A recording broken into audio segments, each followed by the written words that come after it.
ब्रज की 84 कोस की यात्रा करते करते मैं आ गया हूँ गोवर्धन पर्वत पर, गोवर्धन पर्वत की परिक्रमा करने के लिए।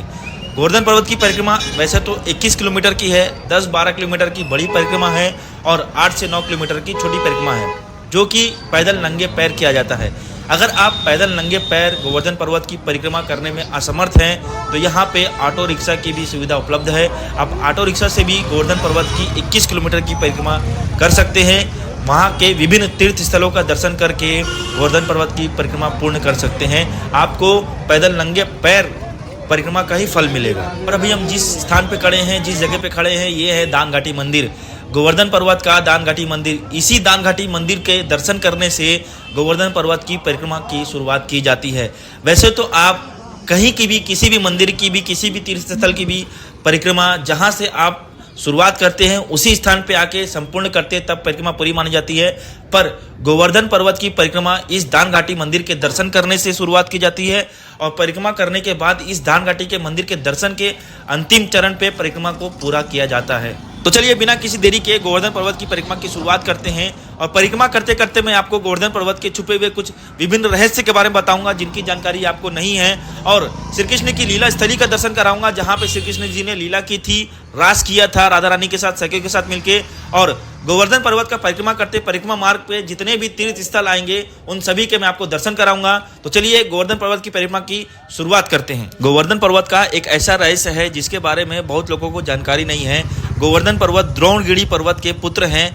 वही द्रोणगिरि पर्वत जिसको हनुमान जी लक्ष्मण जी के प्राण बचाने के लिए संजीवनी बूटी के रूप में उस पूरे पहाड़ को लेकर आए थे। उस पहाड़ का नाम द्रोणगिरि पर्वत है, जो कि हिमालय में स्थित है। उन्हीं के पुत्र है गोवर्धन पर्वत। द्रोणगिरि पर्वत की तरह गोवर्धन पर्वत में भी कुछ ऐसी औषधीय जड़ी बूटी थी जिनके माध्यम से संसार में विभिन्न रोगों का इलाज हो सकता था। इसीलिए पुलस्त ऋषि ने द्रोणगिरि पर्वत से गोवर्धन पर्वत को बनारस ले जाने का आदेश लिया, ताकि उसमें जो औषधीय रूप पौधे हैं उनसे सभी लोगों का उपचार किया जा सके। द्रोणगिरि पर्वत के आदेश मिलने के बाद पुलस्त ऋषि गोवर्धन पर्वत को अपने सिर पे उठाकर बनारस जाने लगे।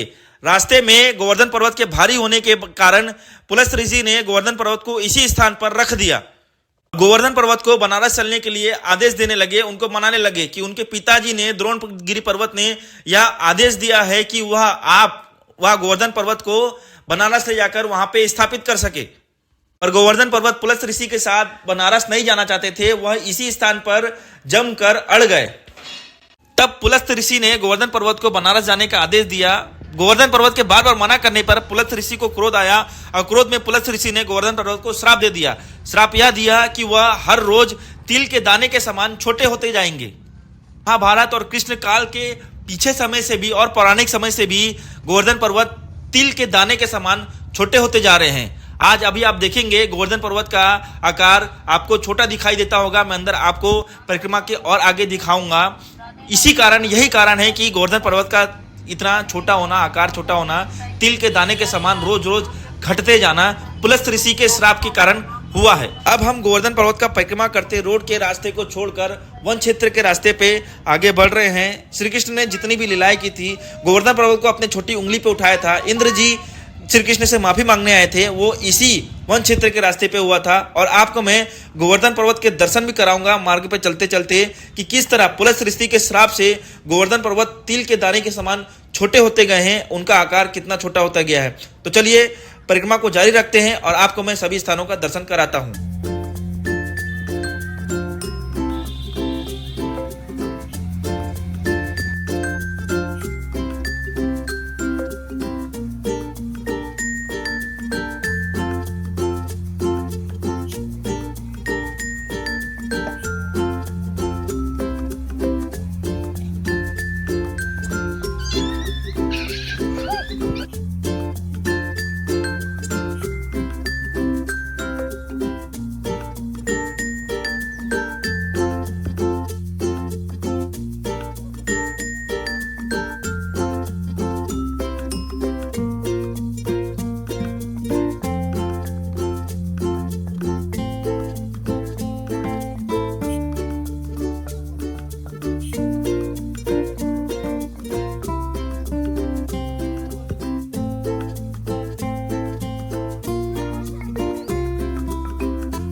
ये देखिए गोवर्धन पर्वत का आकार कितना छोटा हो गया है। इतना छोटा पर्वत आपने कहीं देखा नहीं होगा। यह इसलिए हुआ है, कृष्ण काल और महाभारत काल से भी पहले, द्वापर युग से भी पहले पुलस्त ऋषि ने गोवर्धन पर्वत को श्राप दिया था कि वह रोज तिल के दाने के समान छोटे होते जाएंगे, इसलिए उनका आकार द्वापर युग से लेके अब तक बहुत छोटा हो गया है। भविष्य में भी यह तिल के दाने के समान छोटे होते जा रहे हैं, और जब यह भविष्य में जमीन में धंस जाएंगे तो मान्यता यह है, कहा जाता है कि कलयुग का अंत उस समय होगा, यह संसार का अंत उस समय होगा। गोवर्धन पर्वत की परिक्रमा करते हम परिक्रमा मार्ग के अपने पहले तीर्थ स्थल पर आ गए हैं, जो है गोविंद कुंड। जब श्री कृष्ण ने अपने पिताजी नंद बाबा को इंद्रदेव की पूजा ना करके गोवर्धन पर्वत की पूजा करने को कहा, उनको 56 भोग चढ़ाने को कहा, तो इंद्रदेव को गुस्सा आ गया। गुस्से में आकर इंद्रदेव मूसलाधार वर्षा करने लगे, जिसको देखकर समस्त ब्रजवासियों की रक्षा करने के लिए श्री कृष्ण ने अपनी छोटी उंगली पर समस्त गोवर्धन पर्वत को उठाया। यह देखकर इंद्रदेव सोचने लगे कि श्री कृष्ण साधारण बालक नहीं है। तब इंद्रदेव को पता चला कि श्री कृष्ण नारायण के 8वें अवतार हैं, तो श्री कृष्ण से क्षमा मांगने के लिए इंद्रदेव गोवर्धन पर्वत आए और इसी स्थान पर कुंड का निर्माण कराया, और इसी कुंड के जल से श्री कृष्ण का गोविंद रूप में अभिषेक किया, और फिर इसी कुंड में स्नान करके श्री कृष्ण से क्षमा मांगी, और श्री कृष्ण का नाम गोविंद पड़ा, और इस कुंड का नाम भी गोविंद कुंड पड़ा। आप भी इस गोविंद कुंड का दर्शन करिए, और हम परिक्रमा मार्ग में आगे बढ़ते हैं और आपको सभी तीर्थ स्थलों का दर्शन कराते हैं।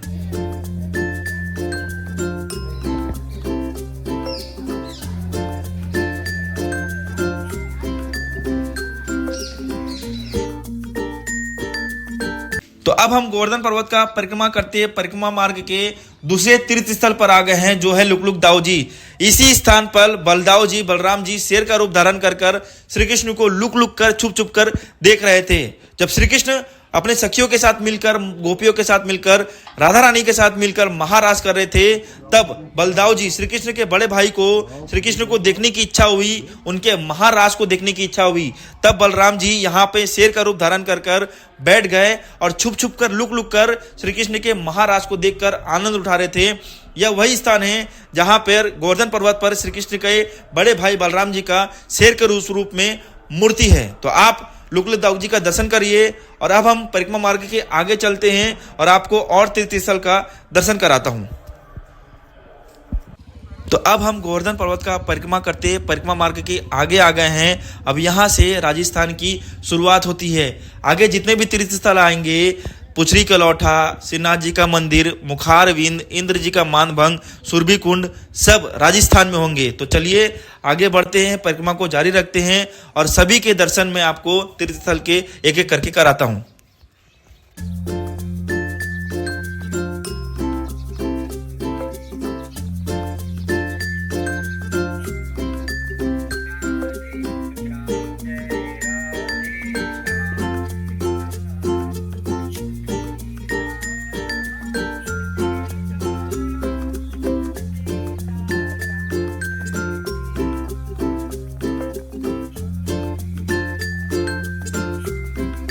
हम परिक्रमा मार्ग के उस स्थान पर आ गए हैं जहां से बाई और पुछरी कलौटा जी का मंदिर पड़ेगा, दाऊ जी का मंदिर पड़ेगा, और यहां से दाई और समस्त तीर्थ स्थल पड़ेगा, और हम परिक्रमा मार्ग को जारी रखेंगे। तो चलिए सबसे पहले चलते हैं बाई और दर्शन करते हैं पुछरी कलौटा जी के मंदिर का, दाऊ जी के मंदिर का।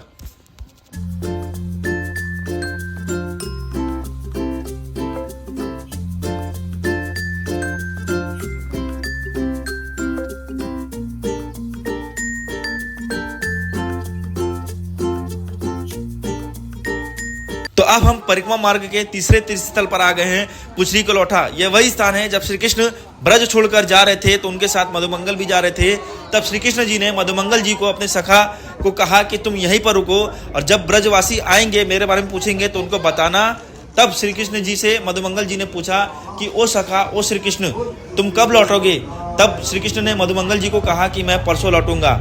यहाँ पर 5,500 साल से भी ज़्यादा मधुमंगल जी श्री कृष्ण का इंतजार कर रहे हैं। जब भी कोई ब्रजवासी आकर मधुमंगल जी से पूछता था कि श्री कृष्ण कब आएंगे, तब मधुमंगल जी श्री कृष्ण के बारे में बताते थे, और उनको यह बताते थे कि श्री कृष्ण जी ने उनसे कहा है कि वह परसों आएंगे।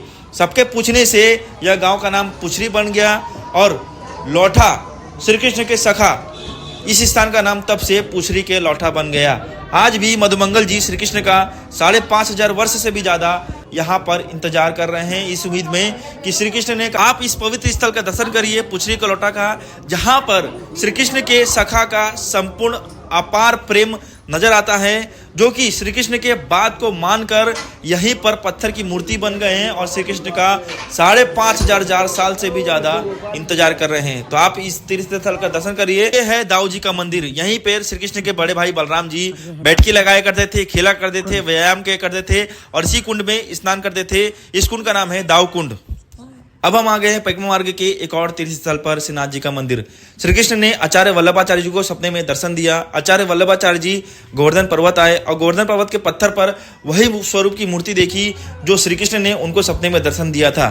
तब आचार्य वल्लभाचार्य जी श्री कृष्ण की मूर्ति श्रीनाथ जी के रूप में यहाँ पे स्थापित की। 17वीं सदी में जब औरंगजेब यहाँ पर आया श्रीनाथ जी के मूर्ति को चुराने के लिए, उनके मंदिर को ध्वस्त करने के लिए, तब मंदिर के पुजारी और बड़े अधिकारी श्रीनाथ जी का मूर्ति राजस्थान के नाथ द्वार पे ले जाकर स्थापित किया।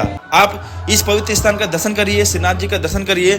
जो आचार्य वल्लभाचार्य जी के सपने में श्री कृष्ण ने दर्शन दिया था, वो स्वरूप श्री कृष्ण समस्त गोवर्धन पर्वत को छोटी उंगली पर उठा रहे हैं, वह स्वरूप का आप दर्शन करिए। और इसके आगे हम चलते हैं अपने और तीर्थ स्थल पर और मैं सभी का आपको दर्शन कराता हूँ।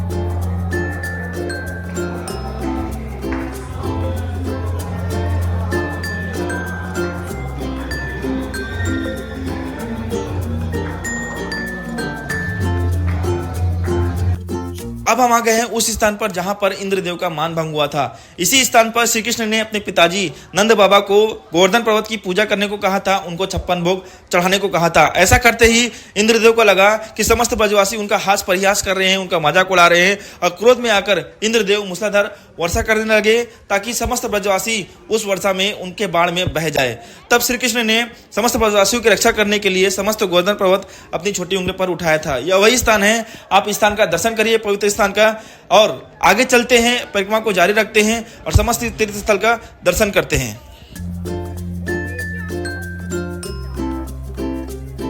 इंद्रदेव को पता चला कि श्री कृष्ण नारायण के 8वें अवतार हैं। तब इंद्रदेव स्वर्ग से सुरभि गाय को साथ में लेके आए श्री कृष्ण से क्षमा मांगने के लिए, और सुरभि गाय के खुर से यहाँ पे कुंड का निर्माण कराया और उनके दूध से श्री कृष्ण का अभिषेक कराया। अभिषेक कराते समय जो दूध नीचे जमीन से बहकर इसी कुंड में आया और इसी कुंड में इंद्रदेव स्नान करके क्षमा मांगी। इस कुंड में कोई भी अगर दर्शन करता है तो उसके सारे पाप धुल जाते हैं, वह रोग मुक्त हो जाता है, उसको कोई रोग नहीं होता। तो आप इस सुरभि कुंड का, स्वर्ग से आई हुई गाय का दर्शन करिए और आगे चलते हैं, परिक्रमा मार्ग को जारी रखते हैं।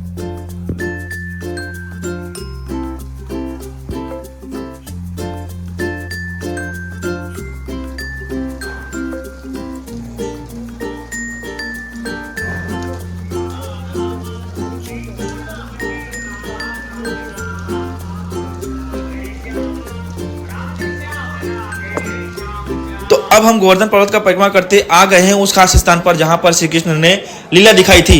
इसी स्थान पर श्री कृष्ण ने अपनी छोटी उंगली पर समस्त गोवर्धन पर्वत को उठाया था ब्रजवासियों की रक्षा करने के लिए। जब इंद्रदेव गुस्से में, क्रोध में मूसलाधार वर्षा कराने लगे तो समस्त ब्रजवासियों को बचाने के लिए इसी स्थान पर श्री कृष्ण ने अपनी छोटी उंगली पर गोवर्धन पर्वत को उठाया था। तो आप इस स्थान का दर्शन करिए। इस स्थान को मुखारविंद कहते हैं। गोवर्धन पर्वत की परिक्रमा में सबसे खास स्थान है यह। आप सभी मेरे इस वीडियो के माध्यम से इस पवित्र स्थान का दर्शन करिए।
गोवर्धन पर्वत का परिक्रमा करते हम आ गए हैं उस स्थान पर।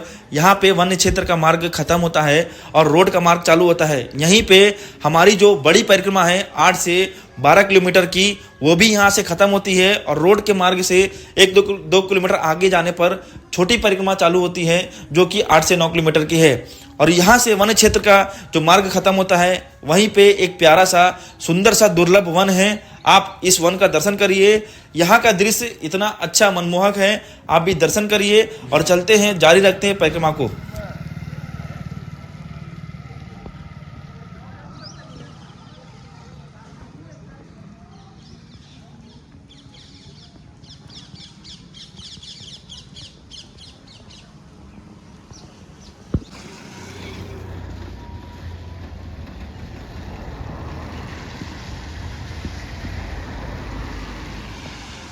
अब हम आ गए हैं उस स्थान पर जहां से हमारी बड़ी परिक्रमा की समाप्ति होती है जो कि है 10 से 12 किलोमीटर की, और यहीं से थोड़े दूर के आगे जाने पर छोटी परिक्रमा की शुरुआत होती है जो कि है 8 से 9 किलोमीटर की। और दाईं ओर जाएंगे तो यहाँ पर गोवर्धन पर्वत का मंदिर है जहां पर गोवर्धन पर्वत का गिरिराज जी का मूर्ति रखा हुआ है। तो अब हम चलते हैं अपने बाईं ओर और करते हैं छोटी परिक्रमा का प्रारंभ।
हम आ गए हैं चक्लेश्वर महादेव। यह वह स्थान है जब श्री कृष्ण अपनी छोटी उंगली पर समस्त गोवर्धन पर्वत को उठाए थे तो उसके शिखर पर सुदर्शन चक्र को स्थापित किया था ब्रजवासियों की रक्षा के लिए। जब वर्षा रुकी तो सुदर्शन चक्र को यह अभिमान हो गया था कि उन्होंने समस्त ब्रजवासियों की रक्षा की है। तब श्री कृष्ण ने महादेव का आह्वान किया सुदर्शन चक्र का अभिमान तोड़ने के लिए। तब महादेव सुदर्शन चक्र का अभिमान तोड़े। तब श्री कृष्ण ने यहाँ पर महादेव को चक्रेश्वर महादेव के रूप में स्थापित किया। चक्रेश्वर महादेव चक्र के ईश्वर। इसी के आगे मानसी गंगा सरोवर है। जब श्री कृष्ण गाय रूपी राक्षस का हत्या किए तब उन पर गौ हत्या का पाप लग गया था। तब समस्त ब्रजवासियों के कहने पर, अपनी सखाओं के कहने पर श्री कृष्ण ने यहाँ पे कुंड का निर्माण किया और उस पर अपने मन से गंगा मैया को प्रकट किया और उस कुंड पर स्नान करके गौ हत्या के पाप से मुक्त हुए। कहा जाता है कि जो भी कोई मानसी गंगा पर स्नान करता है तो वह पाप मुक्त हो जाता है, रोग मुक्त हो जाता है। तो आप इस पवित्र स्थल का दर्शन करिए, चक्लेश्वर महादेव का दर्शन करिए, मानसी गंगा का दर्शन करिए और परिक्रमा को जारी रखते हैं और आगे चलते हैं, समस्त तीर्थ स्थल का दर्शन करते हैं।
तो अब हम परिक्रमा करते आ गए हैं राधा कुंड और श्याम कुंड पर। श्याम कुंड और राधा कुंड दोनों आजू बाजू है, बीच में जाने का यह मार्ग है। बाईं ओर श्याम कुंड है और दाईं ओर राधा कुंड है। श्री कृष्ण अपने बांसुरी से इस कुंड का निर्माण किए थे और 68 तीर्थ स्थलों का जल इस कुंड में समाहित किए थे, स्थापित किए थे, विसर्जित किए थे। तब ललिता सखी और विशाखा सखी यह देखकर राधा रानी से कहा। तब राधा रानी ने अपने कंगन से, कड़ा से राधा कुंड का निर्माण किया। जब राधा कुंड का निर्माण किया तो श्री कृष्ण ने यह देखा कि अपने कंगन से राधा रानी राधा कुंड का निर्माण कर रही है। तब श्री कृष्ण ने उन्हीं 68 तीर्थ स्थलों का जल राधा कुंड में भी समाहित किया, विसर्जित किया। तब दोनों श्याम कुंड और राधा कुंड में स्नान किए। कहा जाता है, मान्यता यह है कि राधा कुंड और श्याम कुंड राधा रानी और कृष्ण जी का प्रेम प्रतीक है। जो भी श्रद्धालु यहाँ आता है वह राधा कुंड में भी स्नान करके फिर श्याम कुंड में स्नान करता है तो उसे सभी पापों से मुक्त मिलती है, रोग मुक्त होता है, उसका मन शांत होता है। तो आप अभी दर्शन कर रहे हैं राधा कुंड और श्याम कुंड का। इस तरफ राधा कुंड है और इस तरफ श्याम कुंड है। जब आप राधा कुंड और श्याम कुंड का दर्शन करते हैं तो दर्शन करते समय आपके मन में जो भाव आता है वह भाव मैं व्यक्त नहीं कर सकता। मेरे मन में जो भी भाव आ रहा है यह प्रत्यक्ष रूप से प्रतीत होता है। वह सारा दृश्य आपके नज़रों के सामने आने लगता है। जब यह घटना घटित हो रही थी, जब श्री कृष्ण अपने बांसुरी से श्याम कुंड का निर्माण कर रहे थे और राधा रानी अपने कंगन से राधा कुंड का निर्माण कर रही थी, तो वो सारी घटनाएं आपके आंखों के सामने विजुअलाइज होने लगती है, चलने लगती है। इस तरह मुझे राधा कुंड और श्याम कुंड को देखकर जो सुख की अनुभूति हो रही है, आप भी मेरे वीडियो के माध्यम से राधा कुंड और श्याम कुंड का दर्शन करिए, आपको भी वही सुख की अनुभूति होगी। अब चलते हैं, चलिए आगे परिक्रमा को जारी रखते हैं। तो अब हम आ गए हैं ललिता कुंड। राधा रानी की प्रिय सखी ललिता सखी का यह कुंड है और ललिता कुंड के बाजू में ही ललिता जी का मंदिर है। आप मंदिर में भी ललिता जी का दर्शन कर सकते हैं। राधा रानी की प्रिय सखी का है यह मंदिर और कुंड, तो आप दर्शन करिए।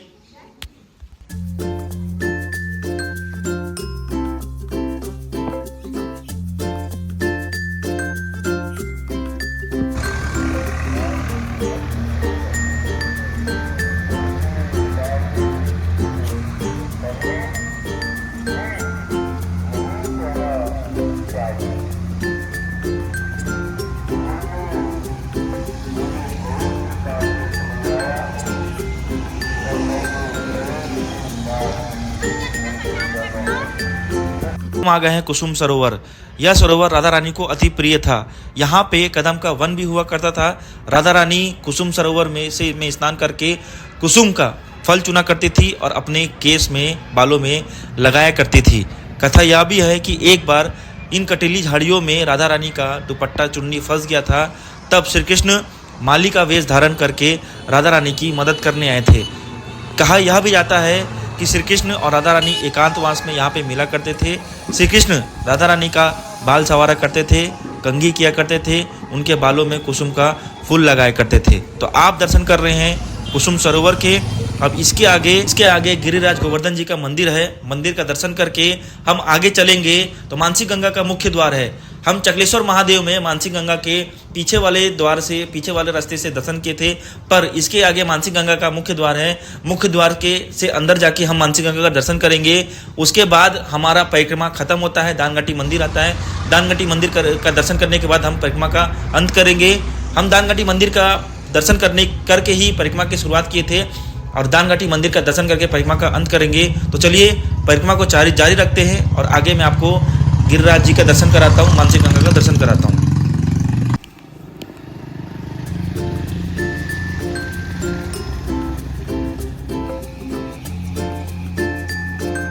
अब हम आ गए हैं गिरिराज जी के मंदिर। गिरिराज गोवर्धन जी का यह मंदिर है। मंदिर के अंदर चलते हैं, आपको गिरिराज जी के स्वरूप में गिरिराज जी का दर्शन कराता हूँ। तो चलिए अंदर चल के गिरिराज जी का दर्शन करते हैं।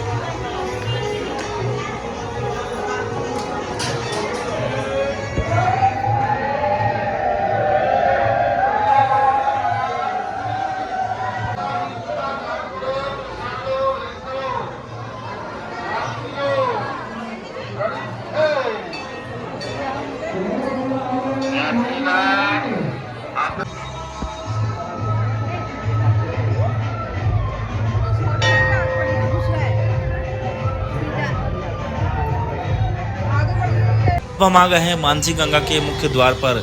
यह मानसी गंगा का मुख्य द्वार है और पिछले चकलेश्वर महादेव मंदिर के पास मानसिंह गंगा का पीछे का द्वार था। तो हम मुख्य द्वार से अंदर चलते हैं और मैं आपको मानसिंह गंगा का दर्शन कराता हूँ। कहा जाता है कि इस मानसिंह गंगा में स्नान करने से, उनके जल के आचमन करने से, जिस तरह गंगा मैया में स्नान करने से पाप धुल जाते हैं, उस तरह मानसिंह गंगा के जल के आचमन करने से ही, उनका दर्शन करने से ही पाप धुल जाते हैं। तो चलिए मंदिर के अंदर चलते हैं और मानसिंह गंगा का मैं आपको दर्शन कराता हूँ।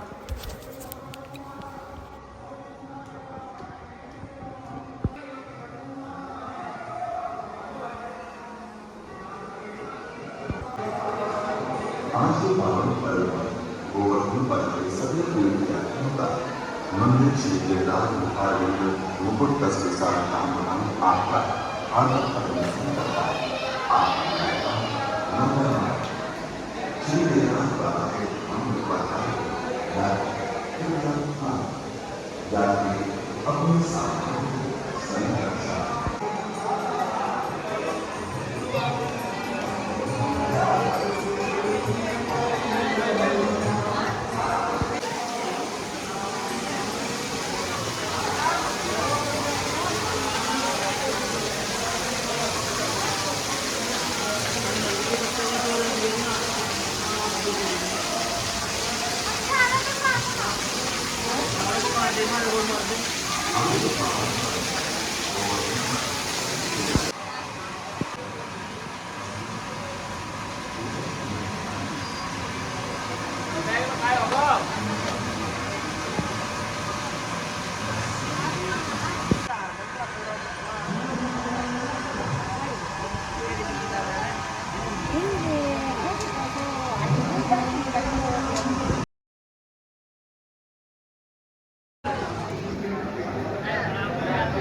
हम आ गए हैं दान घाटी मंदिर और हमारे परिक्रमा का यहीं पे अंत होता है। मैं यहीं से दान घाटी मंदिर का दर्शन करके परिक्रमा की शुरुआत की थी, नंगे पैर पैदल चल के। कुछ देर वन क्षेत्र से चलकर, वहाँ पे रेतीला मिट्टी होता है, चलकर पैरों को आराम मिला था। पर जब बड़ी परिक्रमा ख़त्म होती है और छोटी परिक्रमा शुरुआत होती है तो तब रोड के रास्ते से चलना पड़ता है, जिससे पैर में बहुत छाले पड़ गए। मेरी हालत अभी बहुत ख़राब है, मैं चल भी नहीं पा रहा हूँ। पर किसी न किसी तरह भगवान की सहारा से, उनकी शक्ति से मैं 21 किलोमीटर की परिक्रमा पैदल नंगे पैर कर पाया, उनको पूर्ण कर पाया। अब दान घाटी मंदिर का मैं दर्शन करके यहीं पे इस वीडियो को पूर्ण विराम करता हूँ, अपने परिक्रमा को पूर्ण विराम करता हूँ।